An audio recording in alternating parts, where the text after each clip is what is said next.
Hello students, welcome to my channel. आज की video में अगेन मैं डिस्कस करूंगी MCQs semester 1 chemistry class 12th के लिए, जो कि टॉपिक है आज का पी ब्लॉक एलिमेंट्स, जिसमें बच्चों को जनरली डिफ़िकल्टी आती है और सबसे ज़्यादा मार्क्स का सेमेस्टर 1 में हमारा जो चैप्टर आ रहा है केमिस्ट्री में वो पी ब्लॉक एलिमेंट ही है। तो question number 1, which is not correctly matched. तो आप क्वेश्चन 1 के अंदर आप देख पा रहे हो एसिडिक ऑक्साइड, बेसिक ऑक्साइड, यानी ऑक्साइड की बात की है। ऑक्साइड यानी compound of oxygen where oxygen have O2 minus unit. Oxygen की यूनिट क्या होती है? O2 minus. उसको हम क्या बोलते हैं? ऑक्साइड्स बोलते हैं। तो जो ऑक्साइड है यानी जो ऑक्सीजन है, form compound with metal, non metal, metalloids. Oxygen जो है सबके साथ कंपाउंड बनाने की टेंडेंसी रखता है। तो ऑलवेज रिमेंबर कि मेटल ऑक्साइड को जब हम वाटर में डिसॉल्व करते हैं तो they will form bases. Non metal oxide are acidic, metalloid oxides are amphoteric, but some oxides are also neutral. Neutral के एग्जाम्पल मैं आपको बता देती हूँ। न्यूट्रल ऑक्साइड क्या क्या होंगे? Carbon monoxide, NO, N2O। तो न्यूट्रल ऑक्साइड के जो एग्जाम्पल हैं are CO, carbon monoxide, NO, N2O, nitric oxide, nitrous oxide, carbon monoxide. These are examples of neutral oxide. ये न्यूट्रल ऑक्साइड के एग्जाम्पल्स हैं। तो आपको सेलेक्ट करना है which one is the correct, मतलब जो चारों में से कौन सा ऑप्शन करेक्टली मैच नहीं है। तो फर्स्ट है एसिडिक ऑक्साइड, तो फॉस्फोरस ऑक्साइड है, नाइट्रोजन ऑक्साइड है, क्लोरीन। तो नाइट्रोजन, फॉस्फोरस, क्लोरीन तीनों हमारे नॉन मेटल हैं and non metal oxides are acidic. तो first one is correct. Next है sodium, calcium, magnesium. These are metal and metal oxides are basic. This is also correct. Neutral oxide, carbon dioxide which is oxide of carbon, and carbon monoxide is also oxide of carbon. These two are allotropes, amorphous allotrope of carbon. But here is one thing is wrong कि जो carbon dioxide है, जो कि non metal oxide है, carbon dioxide is acidic oxide. CO2 is acidic, but CO and NO, carbon monoxide and nitric oxide, these two are neutral. So this is incorrect. Here option C is incorrectly matched. ठीक है। Amphoteric oxide एक बार check करते हैं। ZNO, yes, amphoteric oxide है। Aluminium oxides are amphoteric, beryllium oxides are amphoteric and tin oxide is also amphoteric. All three options are correct, A, B and D, but option C is incorrect due to this CO2. CO2 oxide is acidic. Question number 2, which is not correctly matched, again PCl5। तो सबसे पहले आप check किया करो किस topic, किस group से आपसे क्वेश्चन पूछा जा रहा है। तो जो फॉस्फोरस है belong to nitrogen family, second member है। तो PCl5 बेटा आप करते आ रहे हो क्लास 11 से ना, हाइब्रिडाइजेशन। तो हमने 11th क्लास में हाइब्रिडाइजेशन पढ़ी SP, जहाँ पर कार्बन कार्बन के बीच में ट्रिपल बॉन्ड होती है। Hybridisation is SP। फिर हमने पढ़ा carbon double bond carbon is SP2, carbon single bond carbon is SP3, whereas SP3D is present in PCl5, SP3D2 is present in SF6। ये example हमने पढ़े थे। तो this option is correct. Hybridisation of PCl5 is SP3। Next है PCl3, hybridisation is SP3, this is also correct. Hybridization of PCl3 is SP3. Next, third, PCl solid.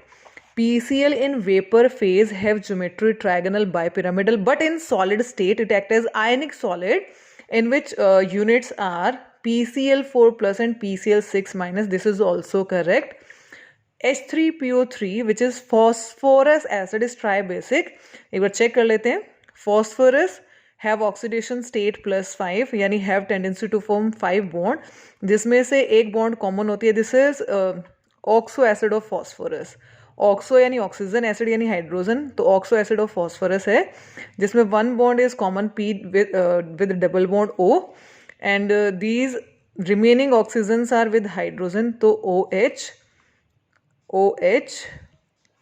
तो oxygen are consumed, only one H is left.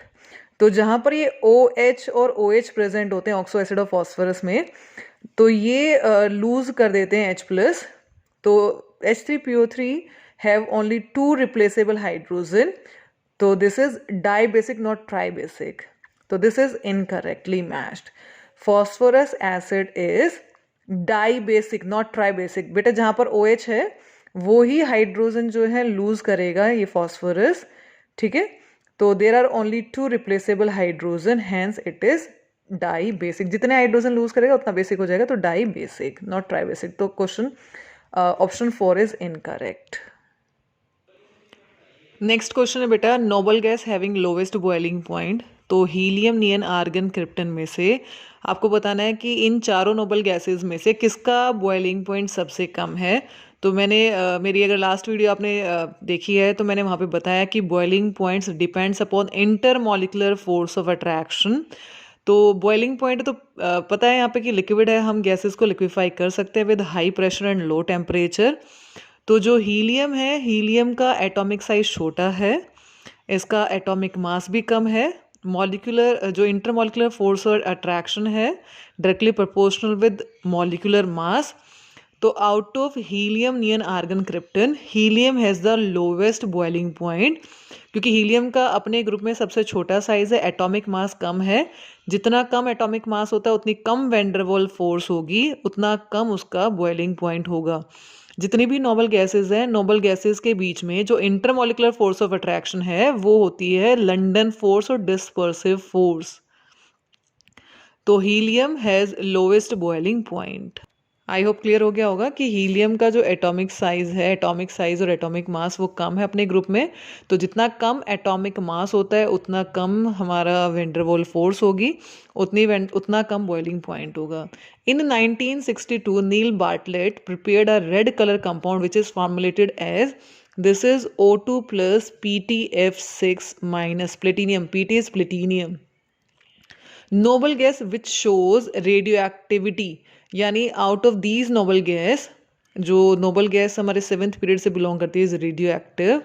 तो out of helium और neon, argon, krypton, xenon and radon, तो last is radon. This radon is radioactive in nature. Helium gas is filled in balloon for meteorological observation. जो hot air balloons होते हैं उसमें helium gas को fill किया जाता है. Y? तो फर्स्ट रीज़न इज वो लाइट गैस होती है. देन क्वेश्चन अराइजेस कि हीलियम से भी लाइट गैस है, वो है हाइड्रोजन. तो why not hydrogen is filled in place of helium, क्योंकि हाइड्रोजन इज हाईली कंबस्टाइल. अगर बलून ब्रस्ट हो जाता है तो वो आग पकड़ लेगा, जिसकी वजह से मतलब जो है वो मतलब उसमें क्या हो सकता है, हार्म हो सकता है. तो जो हीलियम है it is light as well as inflammable gas. तो both options are correct, A and B, यानी option C is correct. Helium को क्यों भरा जाता है हॉट एयर बलून्स के अंदर? For meteorological observation. First reason is it is light gas, and second and most important is it is inflammable. ठीक है. नेक्स्ट क्वेश्चन है करेक्ट ऑर्डर ऑफ एसिडिटी. तो आप देख रहे हैं कि जो ऑप्शन है इन सभी ऑप्शन में है, मतलब ऑक्सो एसिड दे रखा है हेलोजन का. ऑक्सो यानी ऑक्सीजन, एसिड यानी हाइड्रोजन, और ये ऑक्सो एसिड है किसका? हेलोजन, यानी क्लोरीन के ऑक्सो एसिड दे रखे हैं. और आपको बोला है कि एसिडिटी कंपेयर करनी है आपको, यानी आपको एसिडिक स्ट्रेंथ बतानी किसकी ज़्यादा होगी. तो इन HClO इस मॉलिक्यूल के अंदर क्लोरीन की जो oxidation state is +1. In this molecule chlorine have oxidation +3, +5 and +7. Higher the positive oxidation state on central atom, more is the electronegative character and more will be the acidic strength. जितनी ज़्यादा positive oxidation state होगी central atom पर, उतना ज़्यादा उसका size छोटा होगा, उतना ज़्यादा इलेक्ट्रोनेगेटिविटी होगी. इलेक्ट्रोनेगेटिविटी मतलब tendency to attract the shared pair of electron toward itself, यानी उतना फास्ट ये क्लोरीन हाइड्रोजन से इलेक्ट्रॉन छीनेगा, उतना फास्ट हाइड्रोजन निकलेगा, हैंस मोर एसिडिक. रिपीट कर रही हूँ. तो आपको सिर्फ क्या देखना है, जितना ज़्यादा positive oxidation state on central atom, higher will be the electronegativity, more will be the acidic strength. तो ऑप्शन ए इज करेक्ट, क्योंकि higher oxidation state is +7, then +5, then +3, then +1. तो option A is the correct answer. In the preparation of compound of xenon, Bartlett had taken O2 plus PtF6 minus as a base compound. This is because जो Bartlett था, नील Bartlett, उन्होंने 1962 के अंदर O2 plus platinum F6 minus को base compound लिया. उन्होंने observe किया कि ये कंपाउंड बना है तो हम O2 की जो आयनाइजेशन एंथैल्पी है is almost similar with xenon which is a noble gas. तो इन्होंने इसको बेस कंपाउंड लिया था और इसका बेसिस क्या था कि ionisation enthalpy of oxygen and xenon is almost similar. तो here option C option is correct. Both O2 and X2 have almost same ionization enthalpy. इस बेसिस को यूज करके उन्होंने अपने xenon के कंपाउंड फॉर्म किए थे. At room temperature, HCl is a gas while HF is a liquid. HCl जो है वो गैस है, HF जो है लिक्विड है. क्वेश्चन है क्यों? तो HF और HF के बीच में we know that in gas और liquid there is difference between strength of intermolecular force of attraction. Solid के अंदर सबसे ज़्यादा होती है attractive force between molecules, liquid में इंटरमीडिएट और गैसेस के अंदर नेग्लिजिबल होती है. तो बोला है कि HF इज लिक्विड, यानी HF और HF के बीच में स्ट्रॉन्ग अट्रैक्टिव फोर्स है and this attractive force is H bonding. तो HF molecule has H bonding यानी hydrogen bonding due to which it is liquid and HCl is gas. ठीक है, आई होप आपको ये क्वेश्चन समझ आ गए होंगे. तो अगर आपको ऐसी और वीडियोस देखनी है तो वीडियोस को लाइक करें, कमेंट करें कि आप किस चैप्टर के MCQ प्रैक्टिस करना चाहते हैं.